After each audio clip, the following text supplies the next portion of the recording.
and for now I'll disallow them.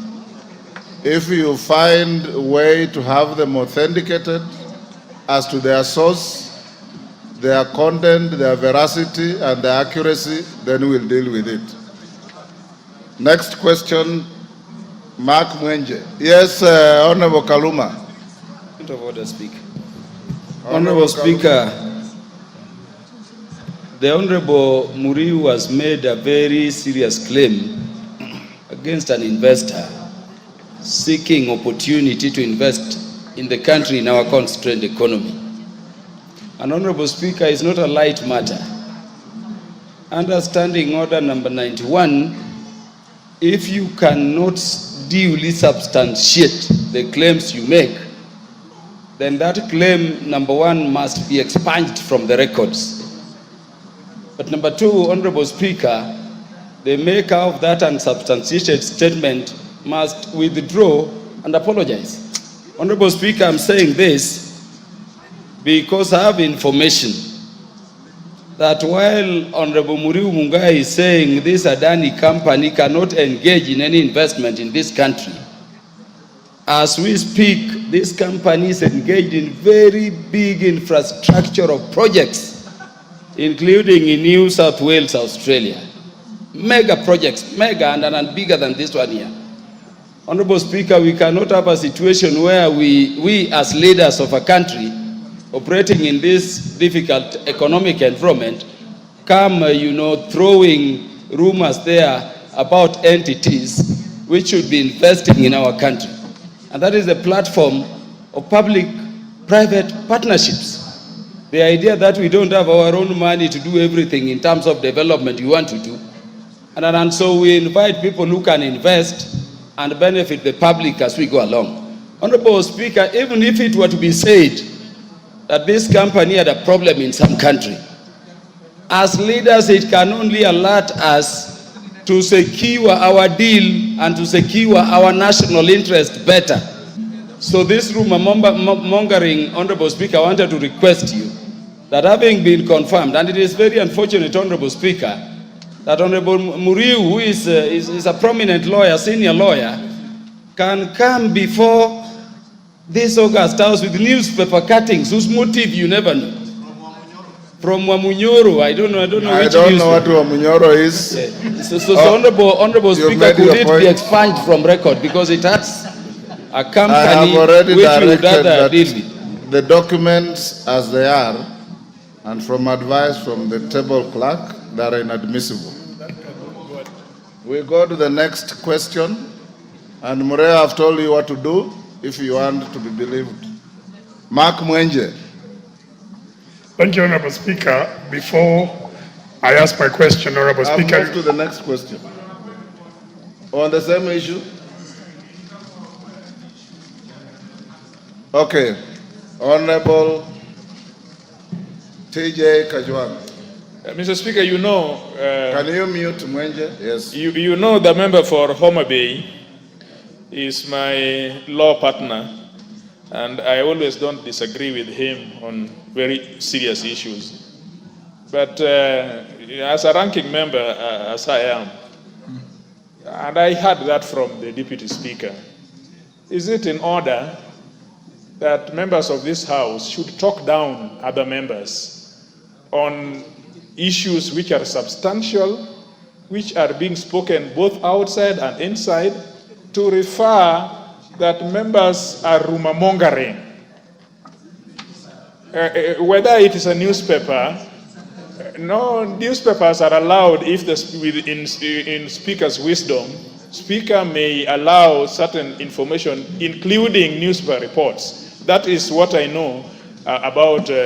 I'm just wondering, for the decency of debate in this House and for the respect that members have on each other, a gentleman such as a member for Wakili as he is, should a whole presiding officers face him and tell him that he is rumor mongering when actually he is stating issues which are both passionate in this house and outside. That is the context of my Thank you, TJ. I've already given direction on the matter, and Wakili Mureo, being a senior lawyer, knows what to do. Honorable Speaker, allow me not to repeat the question, but to respond that Kenya Rural Roads Authority, KERA, received a total of 42,101,040 Kenya shillings per constituency, countrywide, under the 22% RMLF. That is the Road Maintenance Levy Fund, financing for the financial year 2023-24. Including constituencies in Nairobi County, which of course totaled to 17. And when you compute what was received and dispersed to Nairobi, it totals to 715,717,680 Kenya shillings for that 22% RMLF. The amount, Speaker, honorable members, however, fall short of the initial budgeted amount of 44,522,070 shillings per constituency, as earlier guided by Kenya Roads Board, ceiling for the financial year 23-24. The variance arose due to actual RMLF collection falling short of the projected amounts by a margin of 5.4% per constituency, which totaled to 2,421,030 Kenya shillings. And of course, the shortfall, honorable members, Speaker, is due to the amount of petroleum products that was consumed in the country. Speaker, honorable members, I have shown a table that details the disbursement received in the reporting year 23-24 and how we tranche that money and the shortfall that I've talked about. Similarly, under the 10% RMLF funding, the authority received 17,107,109 Kenya shillings per constituency, against a budgeted amount of 20,237,304, which was based on KRB ceiling provided for the year.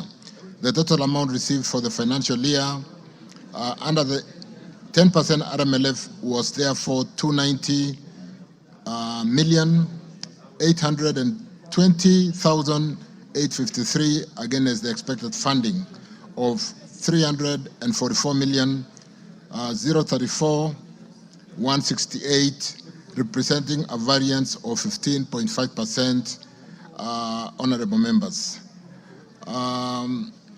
With respect to the table that basically articulates that, I've shown that in that table where we basically showing the 10% RMLF that was released at 17,107,109 for each constituency as shown in the table. With respect to the second question, the Kenya Roads Board collects the road maintenance levy on a continuous basis and disperses to the recipient agencies through the ministry. The disbursement for the various agencies were done in a timely manner, and I wish to clarify that KERA, or Kenya Rural Roads Agency, dispersed funds on to the regional office based on what was received or what is received.